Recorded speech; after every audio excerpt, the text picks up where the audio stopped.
Yeah, yesterday we have discussed about loading a files in a folder, right, using for each loop container, right? And once after we moving a file data into a table, as I told you, we need to move those files into another folder.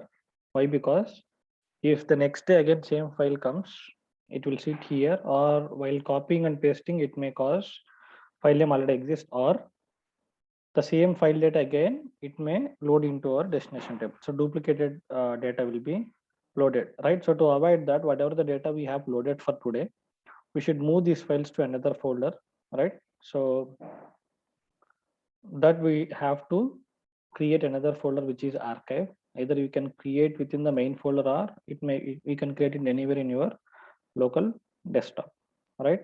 Or in real time, if they'll give like shared folder, as I explained, right? So shared folder is nothing but it is like a it is like a folder, but it will be with double slashes, which means it's a network folder where whoever has that access to that path, they can able to access that path files, right? So they will provide you what is your archive path, and but for the development point of view, you have to develop in your local disk space, even in real time also, whatever the laptop you are using. And then when you are deploying, you may need to change it to shared folders, right? So I'll tell you how to change that. Okay. And for now, let's concentrate on how to move these files into another folder, right? So for that, as I explained, we have a task called file system task, and file system task can do copying a file, moving a file, renaming a file, creating a folder, right? So all these operations it can handle. So guys, where should I drag this file system task, either inside for each loop or outside the for each loop to move those files? I think inside, Why? because we did everything for each loop, everything inside only, no? Right, every operation in inside only. Why can't we do it So outside? See, the answer is, see, there are multiple files where you need to move it, right? So you want to handle multiple files, you should place the file system task within the for each loop container. Otherwise, if it is a single file, you don't need to place inside the for each. You can place it outside as well, right? So here we are handling with multiple files. You have to use within the for each loop container, right? So here, when I open it, you can see a destination connection and then source connection, right? So here we have an option of using a variables as well. So using a variable as a source path, instead of creating each and every time connection manager, we can create a variable and we can give the variable the source path, and then we can point that variables here, right? So let's utilize that facility. So to use that, is destination path variable is here, right? So this option by default it is false. You should make it to true to use the destination path through a variable, right? So do we have a variable which is holding the destination path? As of now, no, right? Why? Because our destination path is this folder, archive folder, right? So copy that archive folder path and then create a variable in SSIS as destination path, and we have a variable already for source path. I'm just creating a variable for destination path, and the data type is string, and value I'm just using the destination path. All right, so which is archive folder. My source path is this one, whatever the file which is there, I need to move from here to this place, right? So the same variable I'm using it for multiple tasks, one for each loop container I'm using, and also in connection manager of data flow task, right? Source file. So the same thing I'm going to use it here as well. So for destination, use this property as true, make this property as true, and then click on here, point the destination variable, which is destination path. And there is an option here, source connection, and even I am using my source connection as through variables, point that variable path. Okay, this is my user variable and the source path, right? And See, this is the name which you want to change it. You can just change it. Maybe I'll rename, I'll change it to move file. This is the task name. You can see it once I click on OK. And then here there is option called copy, operation. So by default, it is a copy file, and you can see these are the operations which the file system task can perform, right? Moving a directory is nothing but a folder for your information. So directory is nothing but a folder. Either it can move a folder, either it can create a folder, right? Either it can rename a file. So as of now, we are working with moving a file, right? So I have selected that operation, and I have setted my source variable and also the destination variable. So let's click on OK. Save it. See, the task name has been changed. Either you can give it here the name, or directly you can rename it outside as well, right? So let me save it. What is my destination table? October 2021 EMP details, right? So let me truncate the table data and then I'll run it, so that I should check the data first, it has loaded or not, and then it should move the files, right? So there are 20 records in the table existing already. Let me truncate the table data just to make sure data is loaded, right? As of now, 0 records in my destination, and let me execute the package.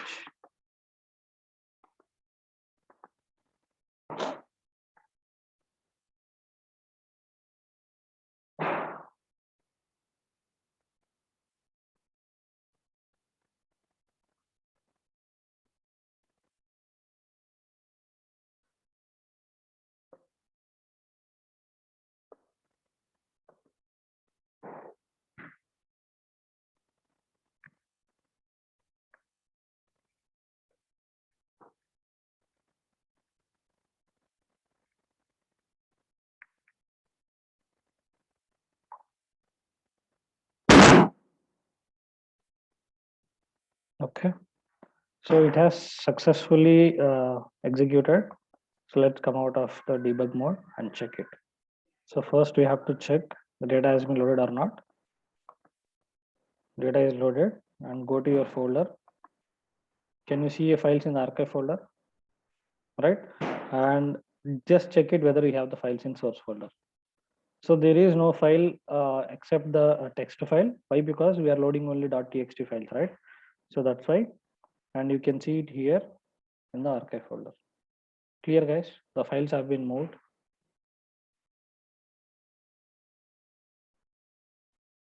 Right?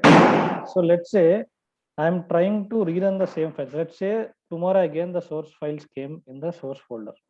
Okay, the 3 files, and there are files in archive folder as well. Yesterday's one, right?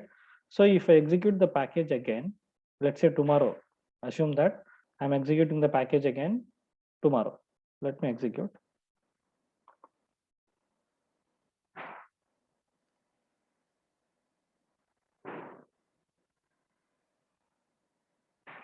What happened?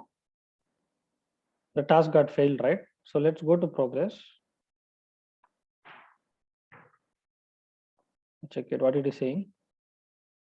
Cannot create a file when that file already exists, which means it is trying to copy and it is trying to move the file into a different folder, which is archive, and but there is a file with the same name already in the destination. That is what it is saying, right? File already exists, cannot create the file as file already exists, right? So for that, how to overwrite the files? So if there is the same file name, either we can rename a file or we can overwrite it, right? So if you open this task, you can see there is an option called overwrite destination, right? So you can just make it true. By default, it will be false. Just make it true so that the files will be overwritten. Save it. And if I execute now, I'll show you before executing. You can see files exist in the archive folder, and also you can see your files exist in source folder as well, right? So now let me execute the SSS package. Execute package.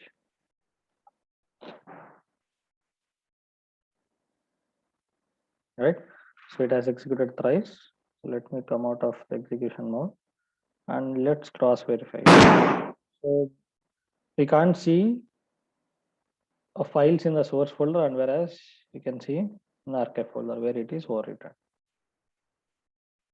Clear?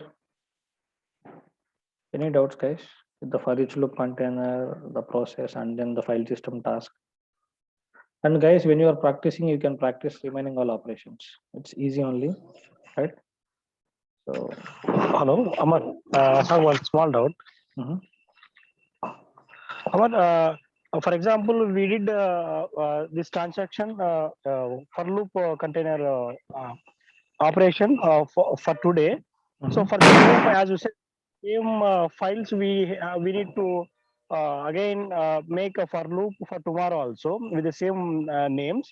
Mhm. But those files having the different are additional data. Correct. So for example, previous one having 10 up to 10. Hmm. So for tomorrow, it is going to be start from 11, 12, 13, 14, 15 like that. So Correct. additionally, we have 5 data. Hmm. So in that condition, we are going to be load into this for loop container. Hmm. So on that condition, it's going to be add those 5 new data also, or Where? what? Where in the table? Yeah, in the table. Yes, it will add, right? See, that's what. In the table, as well as it is going to be overwrite those data also into the Not data, archive overwriting file, the files. archive folder. Archive folder, it will overwrite the yesterday's data with today's data. Yesterday's data won't be available if you overwrite it. If you want the backup of files, if you wanted the previous day files and today's files also, you need to use rename. So you have to, once you move it, we have to Okay. rename your files. And then so that every day if you place it here, we have to rename it. But the data available in the one is going to be added to the table. Yeah, it will new get one. added. Correct. Okay. Yeah. Thank you.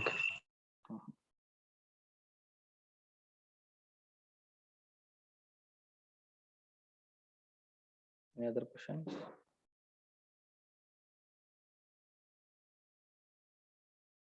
Okay. So now let me explain the sequence container. Okay. So there is a container called sequence container. Sequence container. See, guys, while I was explaining, did I told you the task host container, guys? Yes. Okay. Yeah. See, we have 4 types of containers: for loop, for each, and then sequence. By default, whatever the task or containers which you are hosting in the control flow, backgroundly it is a task host container, right? So I thought I did not tell. Okay, I told you already, right? Fine. So then sequence container. See, sequence container, there is no specific functionality for that. There is no specific operation with it. It is just like it will just group the tasks within it. It will just group the tasks within it, which means, let's say for a single table, if you want to perform the operation, right? And after that, let's say first thing is you are truncating a data. Let's assume that the first task is you want to truncate and reload. Truncate data, and then if you want to load data into a data flow task again, right? So this is for one table. Let's say employee, load employee, and then there is one more table load. You need to follow the same procedure, and again you need to execute SQL task you need to use, and again you should truncate that table, truncate, let's say department, and then load department. I'm just giving example. Load department, right?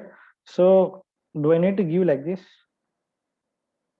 And let's say I have one more table data to load it. there is one more table I should execute in the same package. Let's say before loading data, I should truncate the existing data on it. Maybe truncate master table, let's say, and then load master. Right? So these are the three tables I want to load within the control flow, within the same package. Right? So here, let's say if you want to use delay validation. What is delay validation, guys? I told you, right? So until unless the execution comes to that particular task, the task will not go for validation. Validation is nothing but verifying the syntax is correct or not, right? So now, instead of using this way, we can just use a for each loop, we can use a sequence container, and we can group the similar items together, which means, let's say, I'll drag the sequence container, and then, so to select these two tasks, just mouse over like this, two tasks will get copied, drag and drop into it, right? So I have placed the master table data load two tasks in a single container, and I want to use this one more container for the other tables, and just drag and drop. You just highlight it, drag and drop and place into the sequence container. All right, and there is one more sequence container, one more task load here. I'll just drag one more sequence container, and those two tasks I'll just place it under that new sequence container.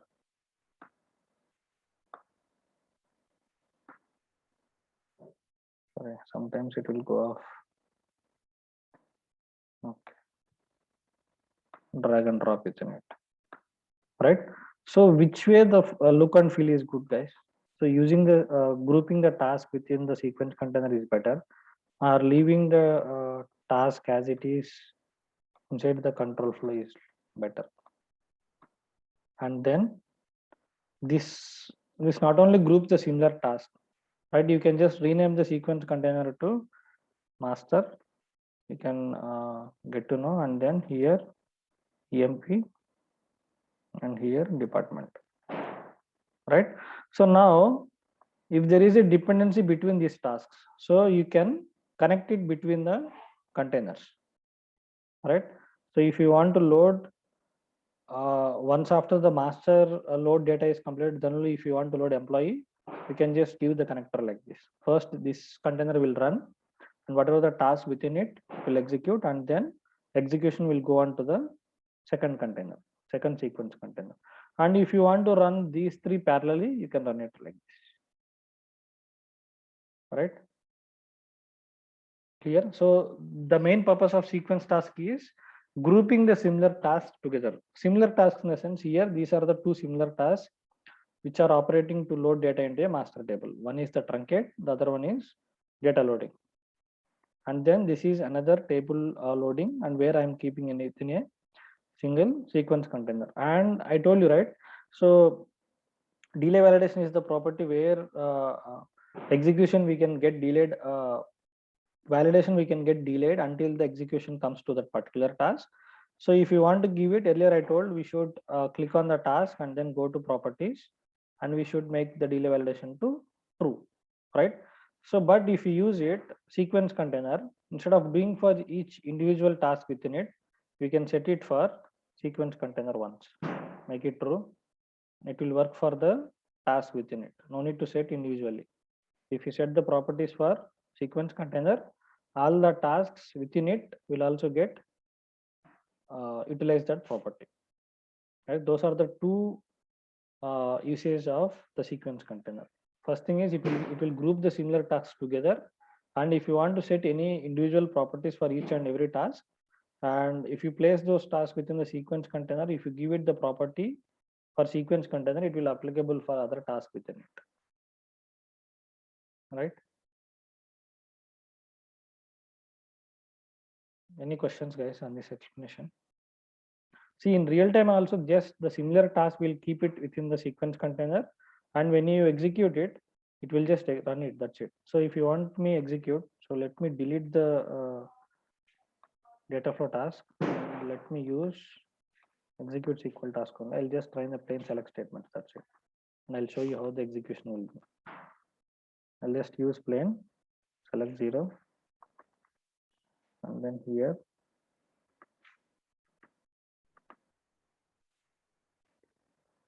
select 2. I'm just making it successful run. That's it. That's what I'm trying to do.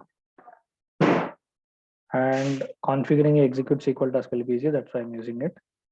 Instead of DFT, selecting 5. And then see whatever the operation which you are going to perform using it, it will just group it, and whatever the task which is under it, it will just execute. Other than that, nothing it will do. Right?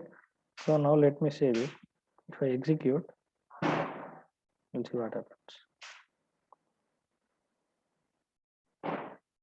What it is saying, guys? When I'm trying to execute, it is saying error at truncate department, package validation error, right? Which means which task it is getting error? Department 1, right? This one. So did we set a delay validation for this container? No, right? So let's give it and check whether it will go for validation until that execution comes to that particular container. So I've just clicked on the department sequence container and I made it delay validation to true, which means until the execution comes to the task, validation will not happen, right? So save it. See, now the package itself did not started execution, right? And immediately it throws the validation error. So now I have executed. Did you see? Package got executed, but it got failed during the package execution time. Clear? The property of delay validation. See, this is how the task will get executed. So what it will do is, it is just what I can say the fencing. Maybe I can say the fencing for within the tasks. So it doesn't have any functionality to specifically execute. It will just group the task within it, and whatever the properties which you set it for the container, it will applicable for tasks within it. That's it, right? And guys, did you understand now the functionality of a delay validation while explaining this, while executing this container? When I did not give delay validation while executing package, before it executed only package, before package execution only, it threw a warning message saying that validation errors are there, right?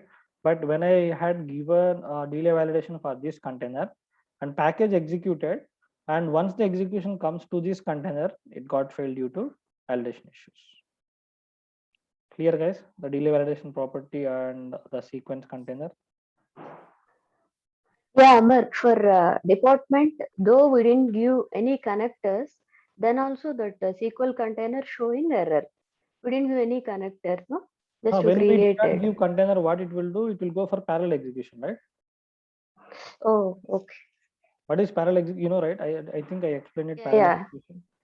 Yeah, without connections, no, if we give like that Not only precedence without constraint. without precedent constraint, all the three. Yeah. If you observe, if I want it, I can run it again. Observe this container, this one, and this one will start at a time.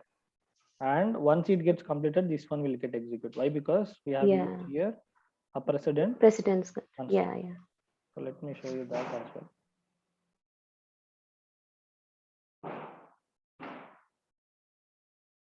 See, these three ran at a time, and then once it gets successful execution, it ran.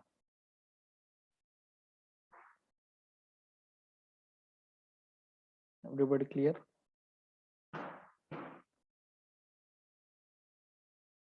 Okay.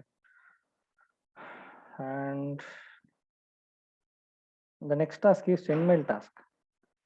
See, send mail task, I don't have proper configuration to explain, but I'll tell you the functionality of it. If let's say, guys, here when I execute the package, right?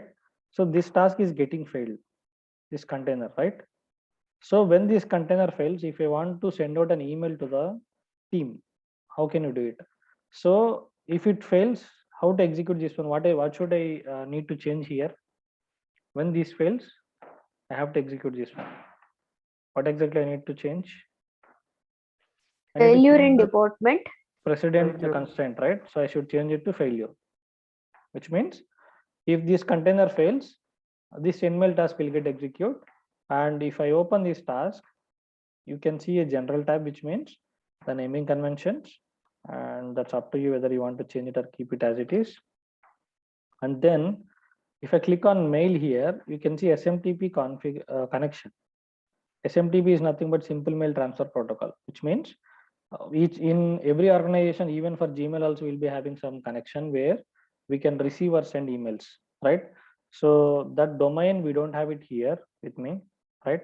So in real time, they'll give this SMTP connection manager if you want to use the sendmail task, right?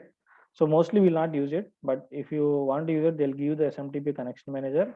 It will be like HTTP colon something slash slash. So right, and if you want to use it, then you have to use that connection manager. You have to create a new SMTP connection manager and provide the details.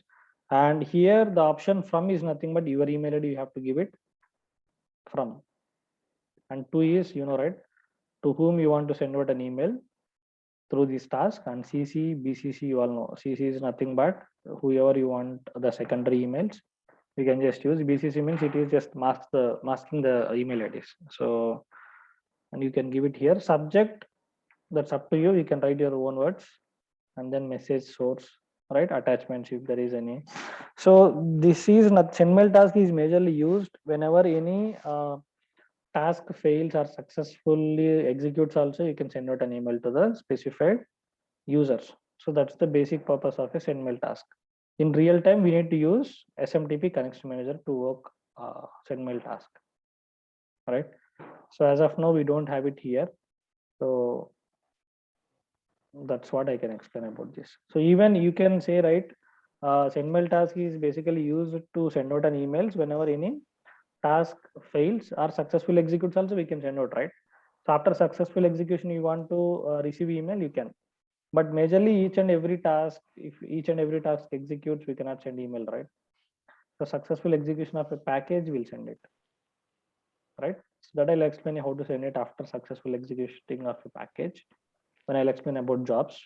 But for now, the sendmail task, we can send out an email using this task if any other tasks or containers get successful or failure notification. Generally, if it is failure, to whom we can send? To whoever wanted to receive that information, like your team members or maybe your managers, right? So whoever takes care of this process, when it fails, you need to include those email IDs. Okay. See, all the times you cannot see the package is running or not, right? So once after it successfully runs, if you need to send out an email, you can. Or if it fails, if you want to receive email, even for you also being a developer, if you want to know the package is successfully executed for today or not, you can Okay. configure those. If it is failure, means who will going to rectify that? We'll leave like that only, Whoever sending is the mail that concerned it is. person, either it may be you or whoever is supporting for the production jobs. Okay. Either it may be a developer, or if there is a concerned team for the supporting of the jobs, they have to take care. So that's what, either it may sending out an email to the support team who handles these failures, or any developer who is handling these failures, you can include those email IDs. Okay.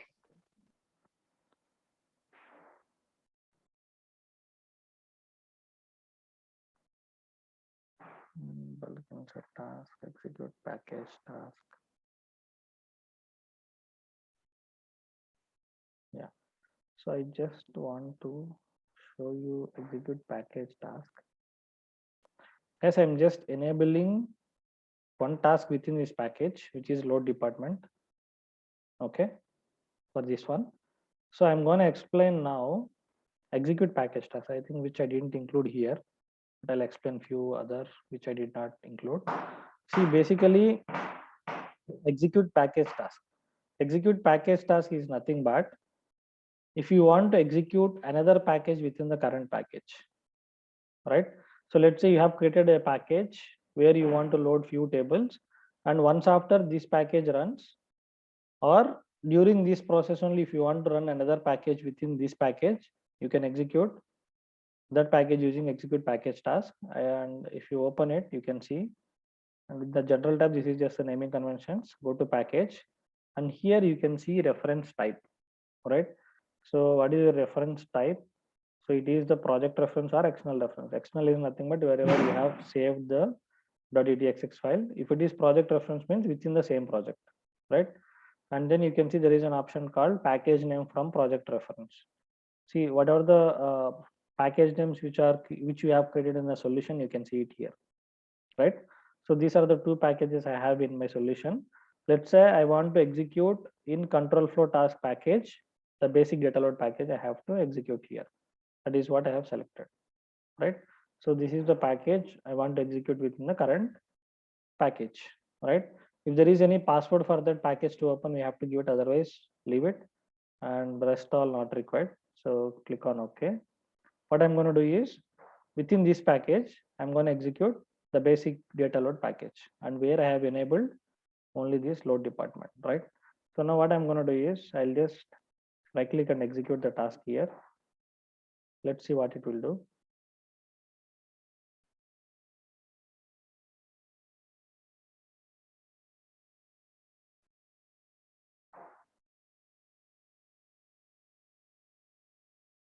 If you go to control flow, can you see the successfully completed, and you can see this package ran file.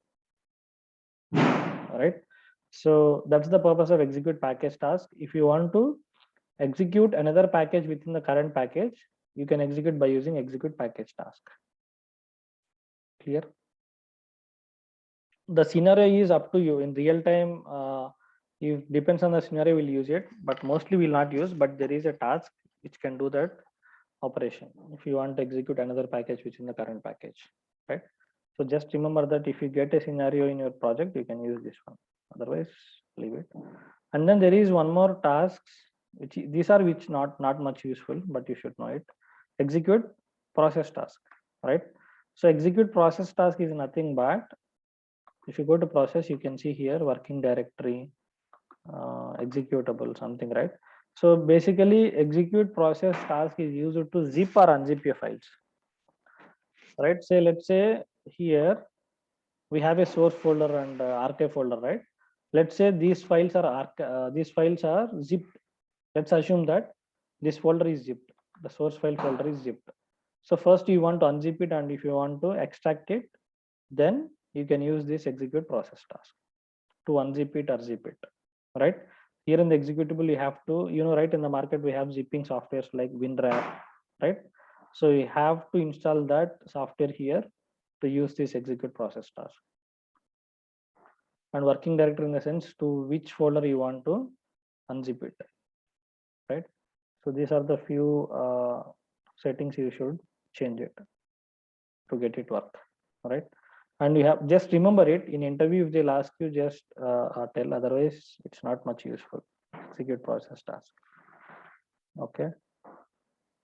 And yeah, I think that's it for today, guys. And tomorrow I will gonna discuss about execute SQL task, about more details, and then I'll start with some other topics in SSIS which are more useful in real time.